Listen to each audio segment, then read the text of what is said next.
So welcome everyone to NUS Baba House, and both on-site and online. So today we are having a program called Painting Lanes, Painting Memories with Yip Yew Chong. I'm Danielle, Outreach Programmer at NUS Baba House, and we're very fortunate to have Yew Chong here with us today because he's juggling two exhibitions at the moment. So today's program in particular is organized in collaboration with Art Porters Gallery, which is our very, very close neighbor within the Blair Plain area. And they are currently showing something, Where, Some When, by Yip Yew Chong until 14th of March. So for our on-site viewers, you'll be able to head over to the gallery after that. But we will now have Melvin from Art Porters Gallery to say a few words. Yeah, so hi everyone. My name is Melvin. I'm from Art Porters Gallery. So for all of you new friends who are new to us, we are an art gallery situated at the very beautiful neighborhood of Spottiswoode Park Road. We specialize in Southeast Asian contemporary art, and we have a mission of sharing happiness with art. And as Danielle has mentioned, we are very pleased to have Yip Yew Chong's first ever gallery exhibition titled Something Somewhere Somewhen, currently on show till 14th of March. So we invite all of you to visit and take a look. Thank you. All right, so a little about Yew Chong before we begin. So, of course, you will be able to introduce yourself a bit more later. A self-taught artist, Yew Chong draws inspirations from his own childhood and everyday life experiences, telling stories of Singapore, especially its past, on walls all over the city and now on canvases as well. So he started painting murals in 2015 as a hobby while pursuing a career as an accountant before he then became a full-time artist in 2018. Since then, Yew Chong has done over 50 murals located at different heartlands and cultural locations such as Chinatown, Kampong Glam, and of course, Everton Road. So the first 30 minutes or so of today's conversation will be dedicated to a dialogue between Yew Chong and I about themes surrounding heritage and memory, art and community, and of course, medium and message.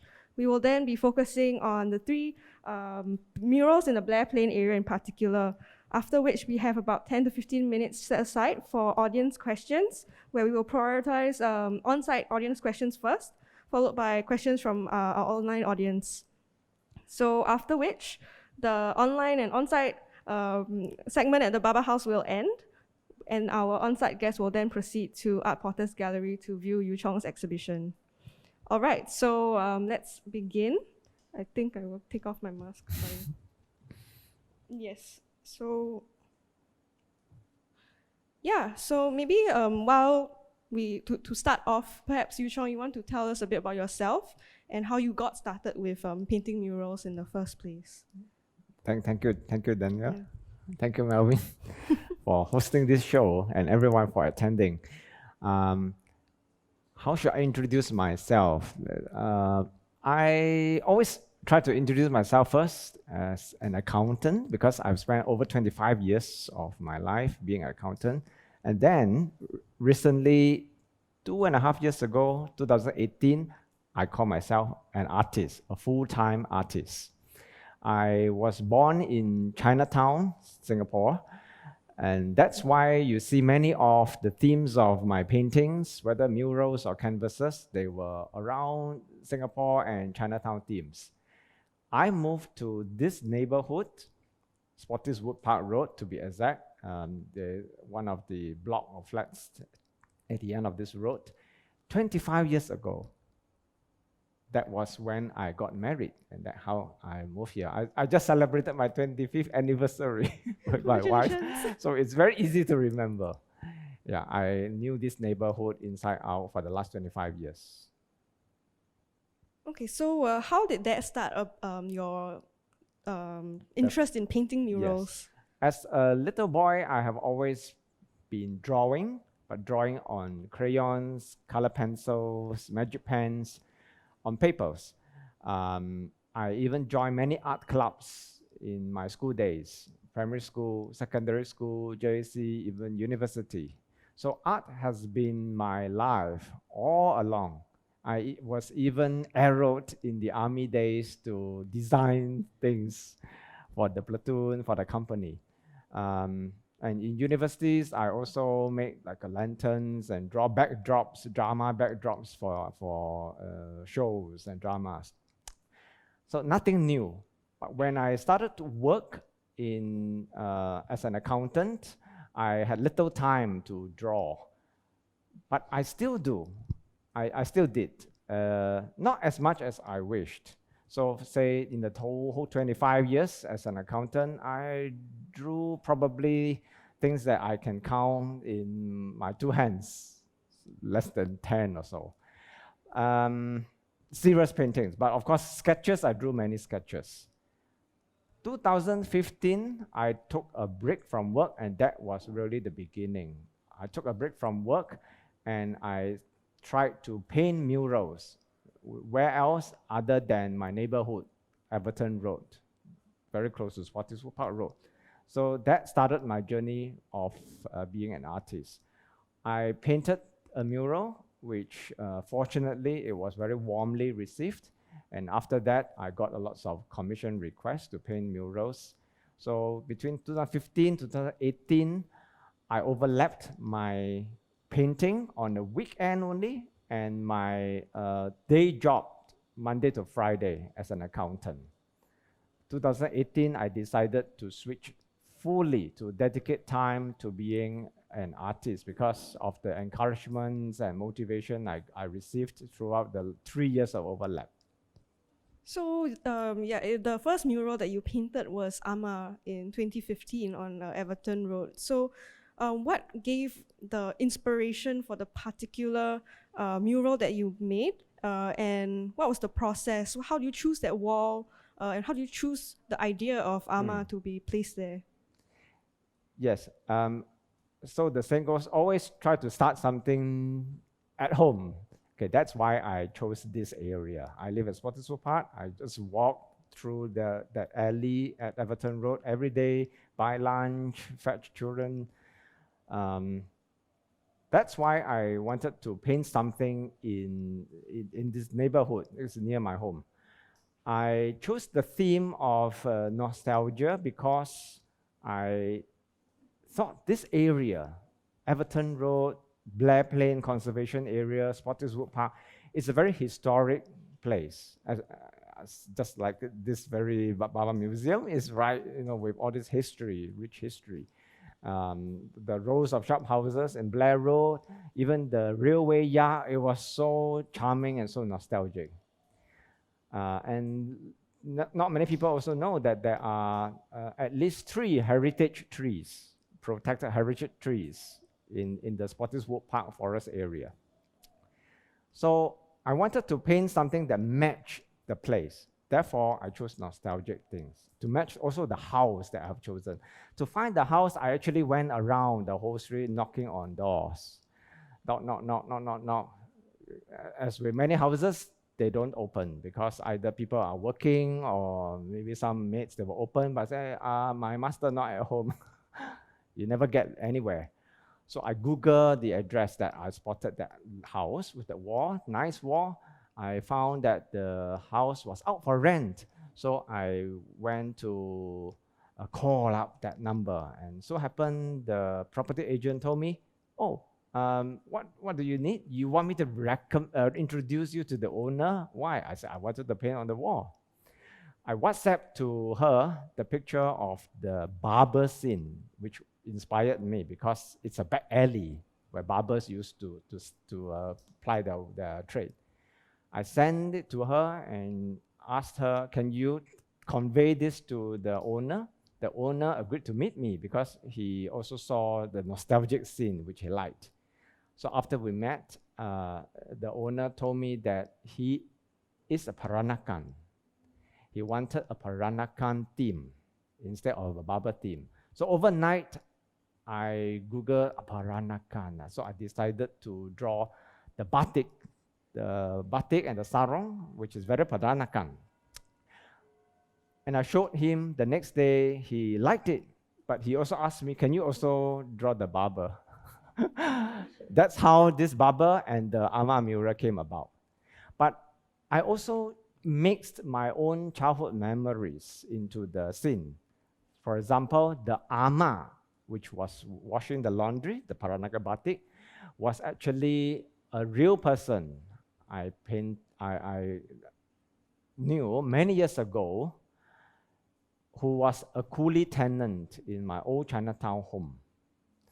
The coolie tenant lived with my family, not really lived because she was working with a rich family. I think it was not a product family, but a rich European family. She came back only in the weekends. She will always knock on my China home door, no, and then shout, I'm coming home, every weekend only. So I wanted to paint her from this memory as one of the maids working for families. So it's just nicely put together. And for Barber, it was my own memory of the back alleys, because that's the wall at the back alley. Okay, so I realized that the theme that goes about with the ideas that you choose to paint also correlate a bit with the surroundings that the place would be located in. So in the case of Blair Plain, it is associated with home. The barber is always in the back alley. And do you think that also extends as you continue painting your various murals? Yes, I always pay attention to the site. So the paintings, the murals, I feel, right, personally, I feel should be site specific so that the painting blends in well with the environment and tells the story of the place. Of course, I can paint anything, but I feel that no matter how beautiful a painting is, if it is in the wrong place at the wrong time, it just doesn't bring out the beauty of it. That's why I feel site specificity of a painting is very important, especially murals. So when it comes to site specificity, then are there any logistical or permit-related issues that you also come across? I mean, you did say that some of them are commissioned, but are there others where you feel like a space is very appropriate, but there are some challenges that come along with it? After the first few, which I chose the place, thereafter, because I also work as an accountant then, I didn't really choose the place anymore because I received quite a number of the commission requests. So when I'm approached, I will visit the site and assess the place rather than I choose the place. And if I feel that the structure of the house, the wall is paintable, logistically I can paint it. For example, if I need to place a scissor lift in front, there must be enough space to place a scissor lift for me to climb up the lift. That kind of logistics. That's how I assess. Okay. Yeah, so according to that, there's also the matter of space on the wall, right? So when it comes to a commission, what kind of agency do you have in designing that mural, and how much of it requires input from others? Okay, normally for the theme and specific details, it's both ways. It's a dialogue between myself and the commissioning party, the requester.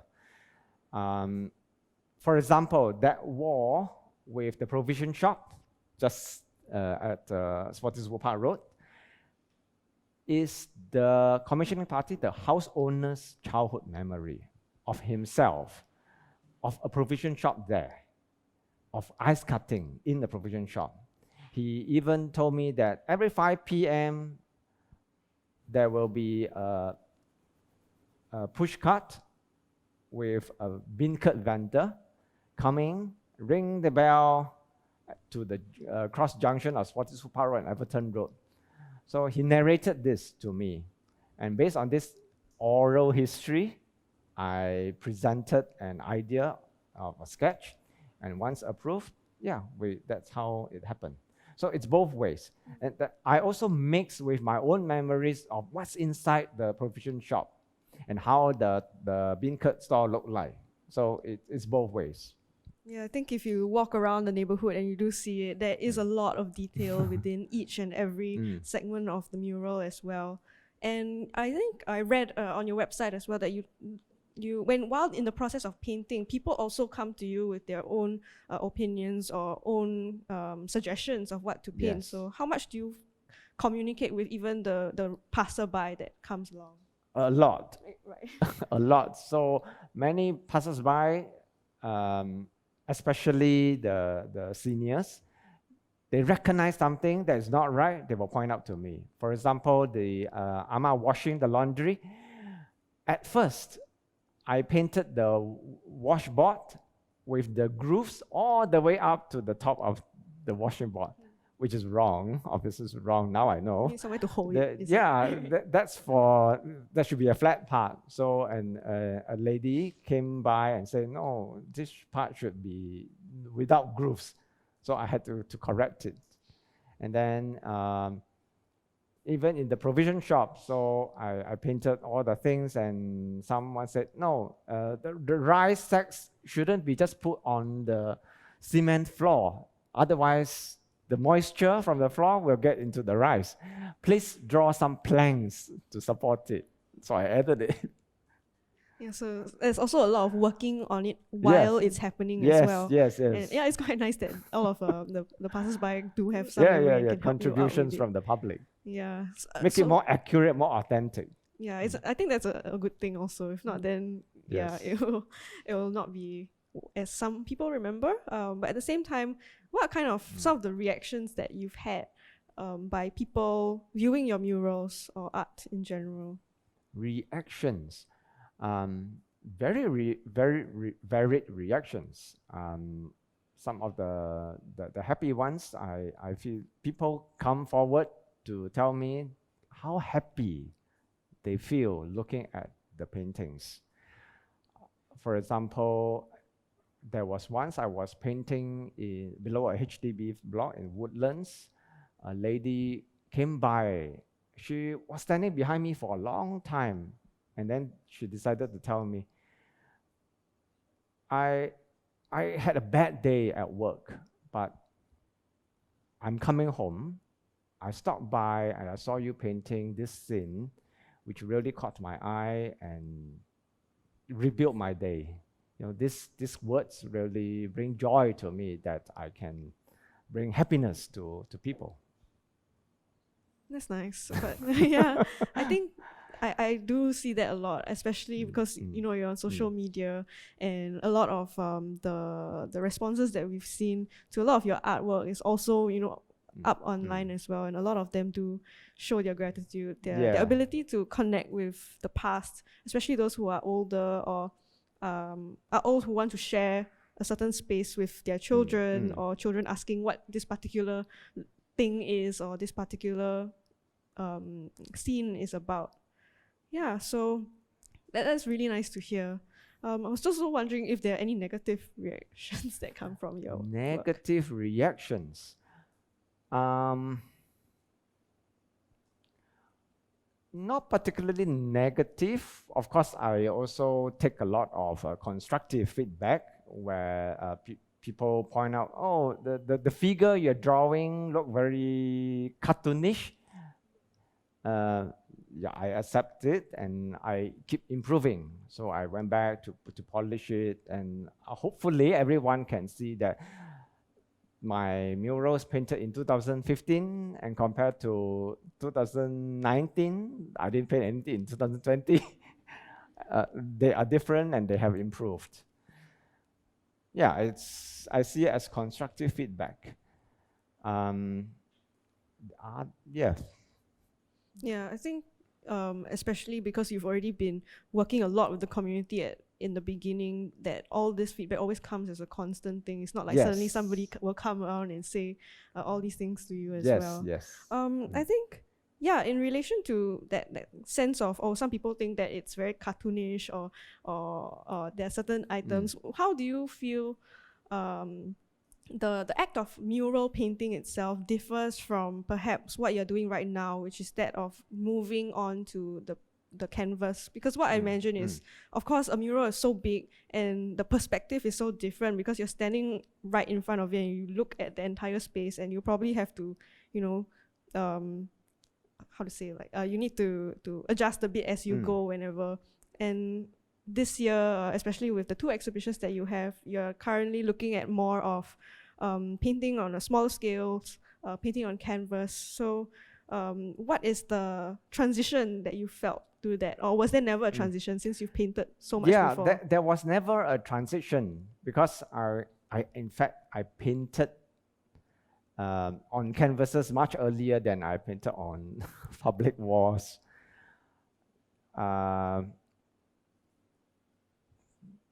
The technique-wise, again, it's not much difference. Big or small, it's the same brush strokes and techniques. Perhaps a little bit different types of paints and surfaces. It's pretty much the same. But I enjoy the painting big walls because I could see from like an empty wall on the streets to something that decorate the street as well as provide value to the community.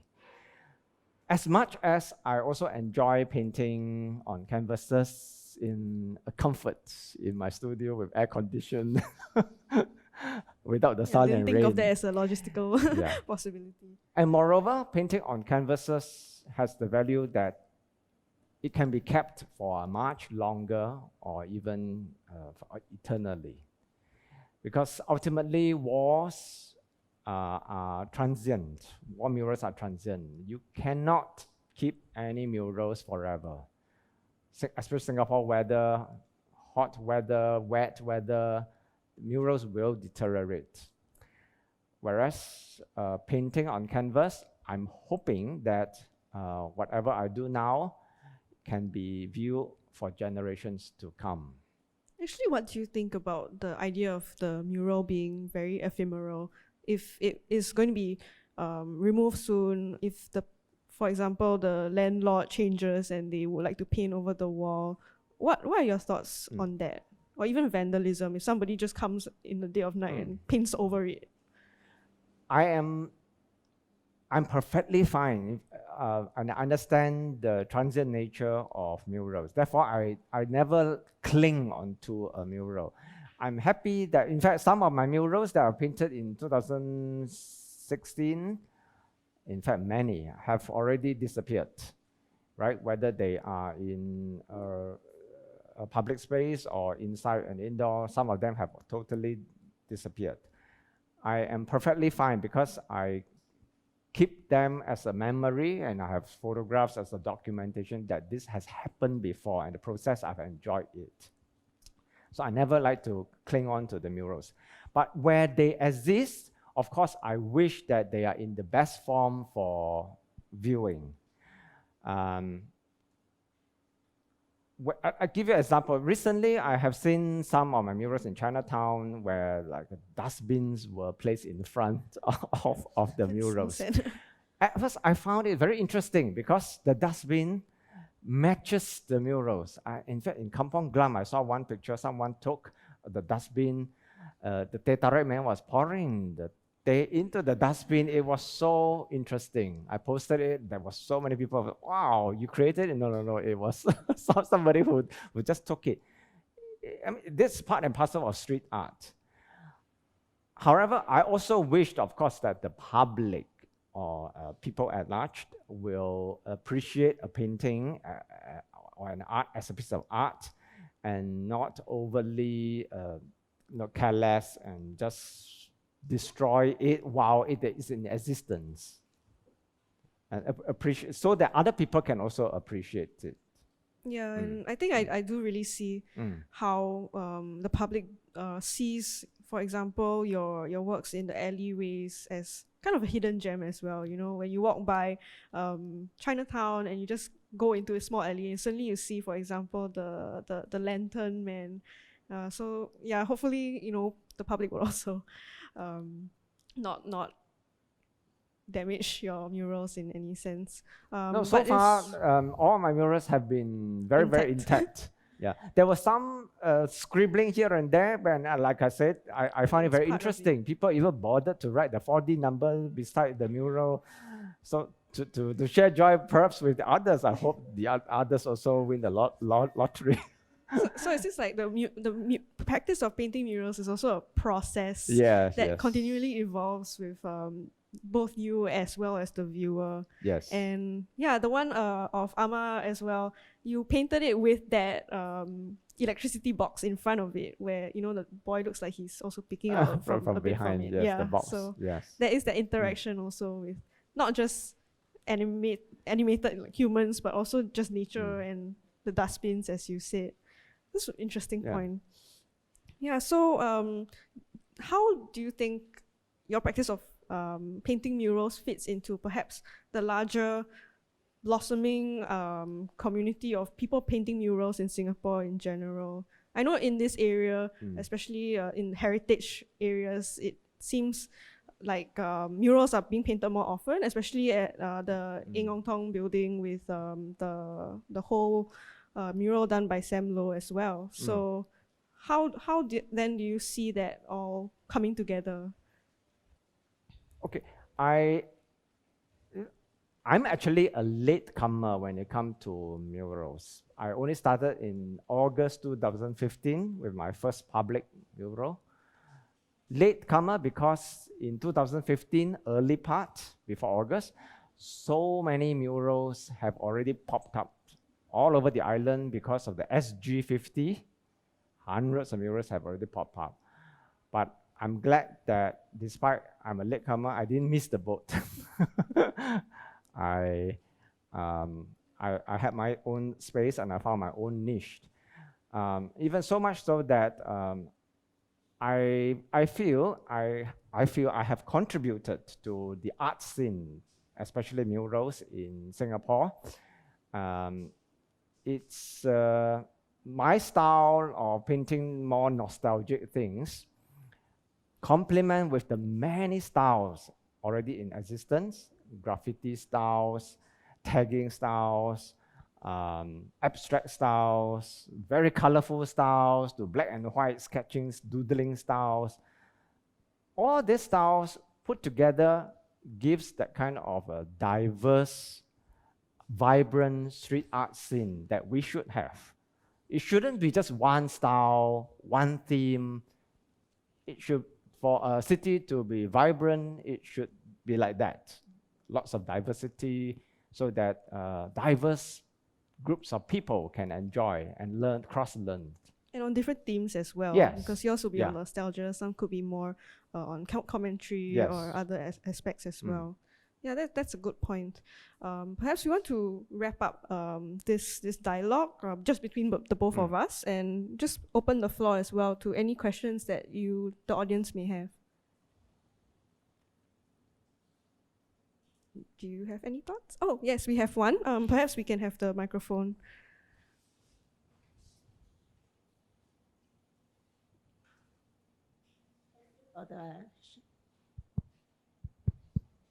Thank you for sharing with us.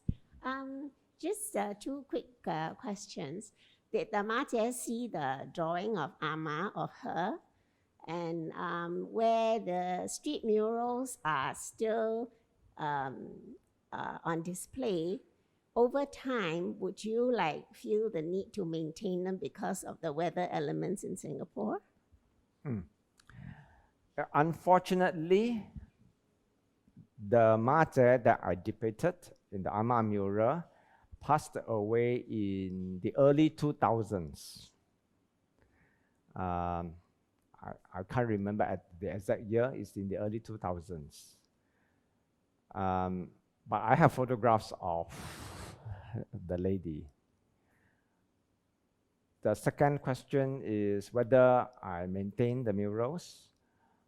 I don't normally maintain any murals unless the property owner, the commissioning party, requests, because the mural itself, the physical mural, belongs to the house owner, property owner.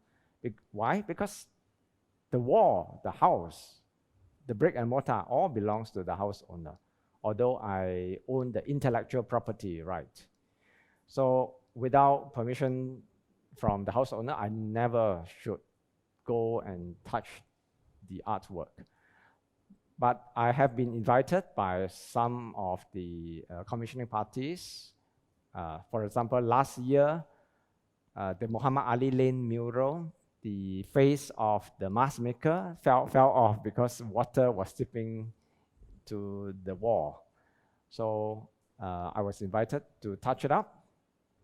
It's a very prominent part of the mural, the face. So I felt very obliged to do so. Other than that, I normally don't, unless requested. Thank you for that question. Does anyone have any questions as well? Oh, we have one at the back.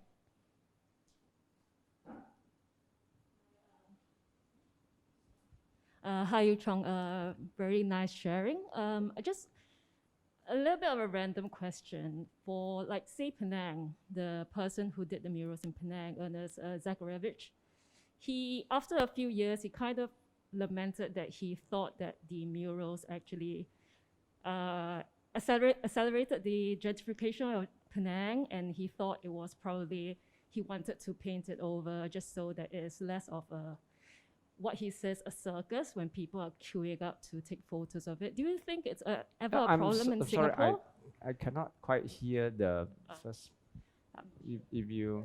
Yeah, maybe I speak a little bit closer. So I was saying that the mural painter in Penang, he kind of said that he regretted painting the murals in Penang because of there were a lot of tourists queuing up to take photos, and it became a bit of a circus, as he puts it. So do you ever think it's a problem in Singapore? Do you think you will ever think that? Because he actually thought that maybe one day he will paint it over just so there are no queues of people, there are no like excessive Instagram posts of them posing. I mean, it's just a very random question. Thank you.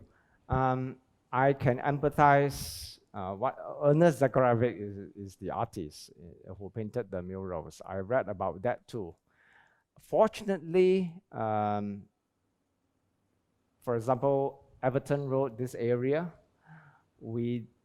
I didn't turn it to become a circus.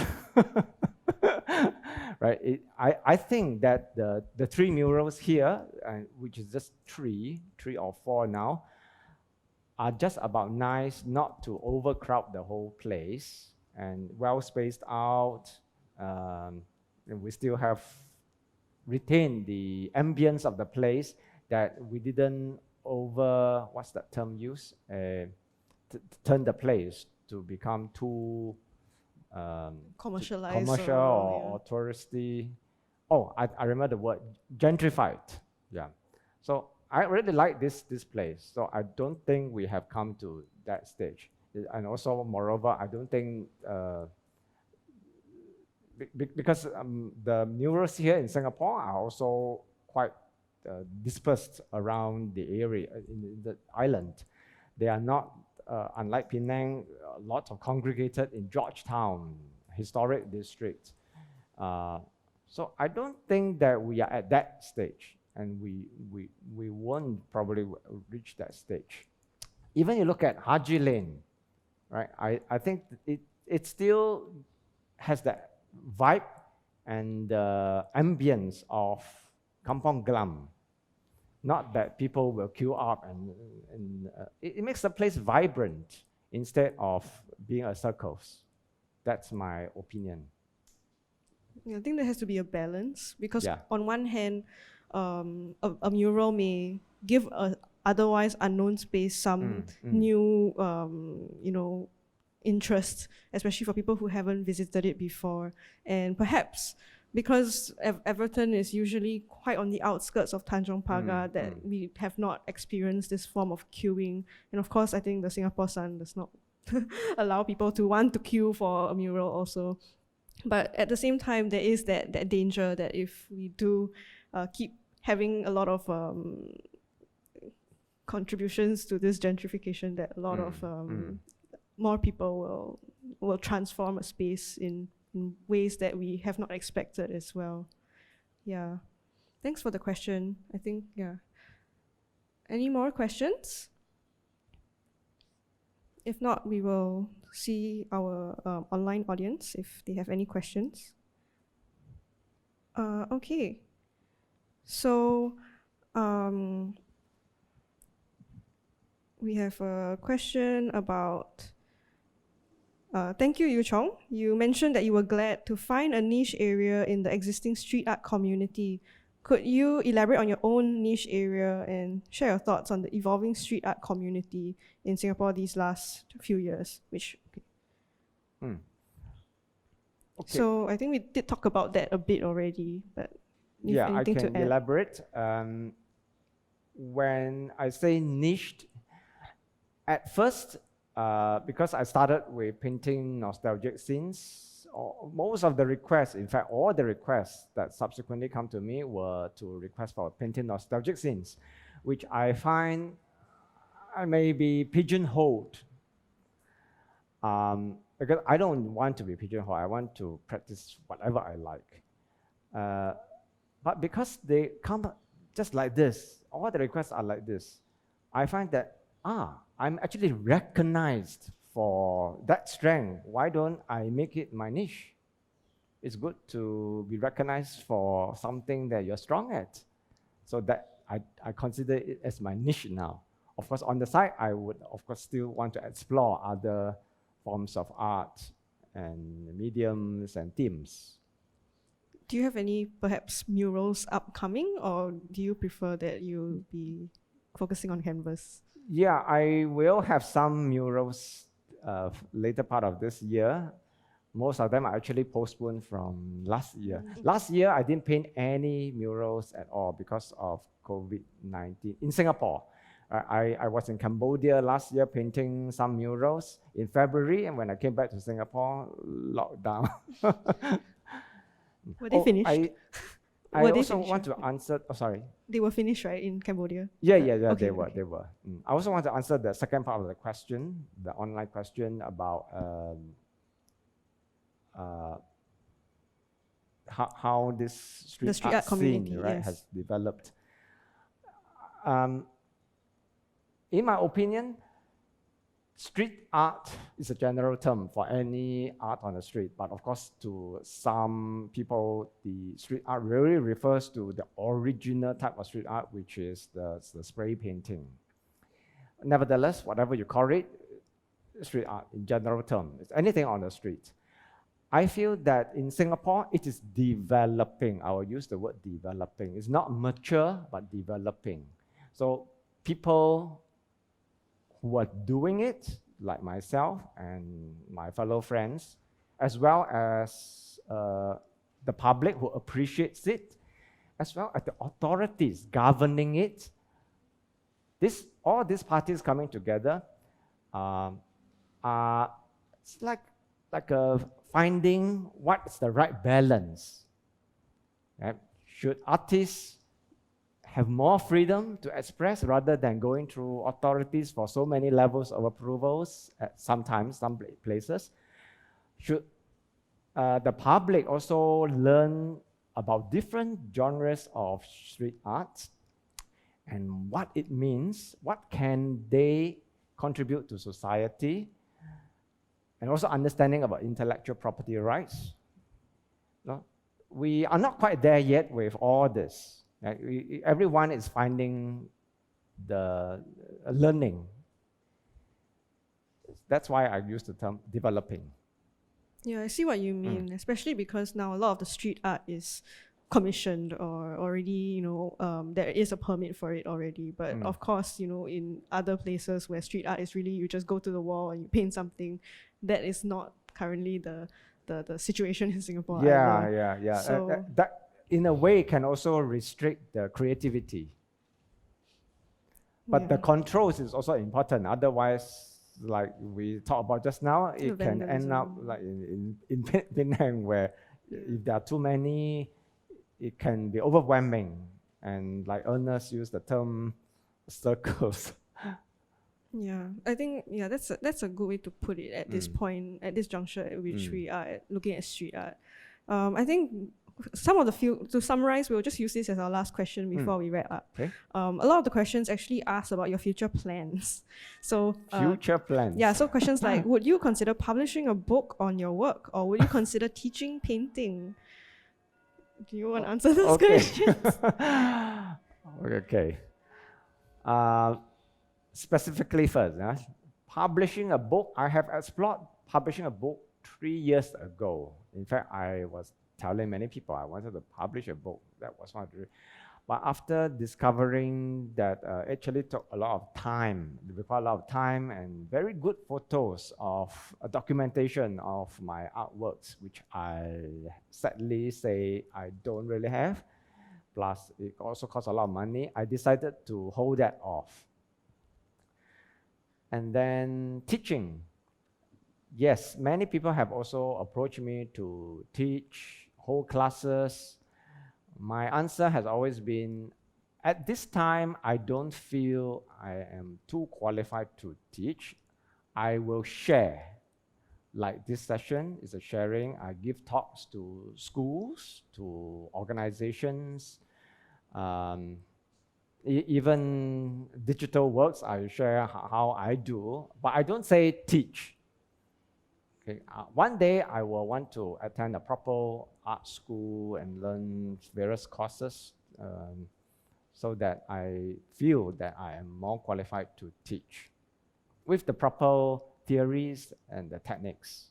But at this moment, I'm just doing what I like, my way, my style. I think it's also a style that a lot of people still appreciate. So Yeah. thank you so much. To answer the question more generally, besides teaching and books, what do I want to do in the future? By nature, I'm an explorer. I like to explore various forms of experiences in life. For example, now you can already see in just a few years, I didn't stop painting murals. I wouldn't say I stopped. I painted less.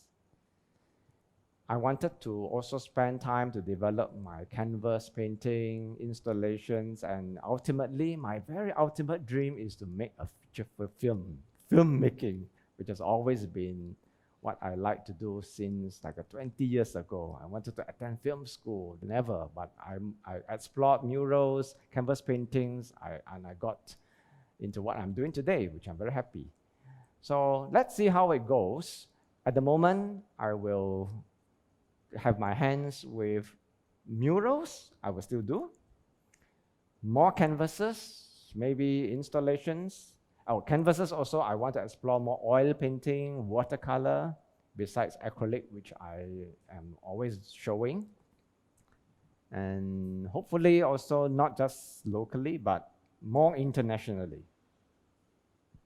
Okay, so thanks for the question, and that's really all the time that we have for this part of today's event. So thank you, Yew Chong, for this extremely illuminating and wonderful conversation, and thank you as well from Art Porters Gallery for making this happen in collaboration with us. So please do drop by their gallery in your own time for those who are unable to join us on site today, or sign up for their mailing list as well if you would like to see other shows or updates from them. So we are grateful for our audience who are here with us today, or also where if you were joining in from online, thank you so much for coming by, and thank you and have a good evening ahead.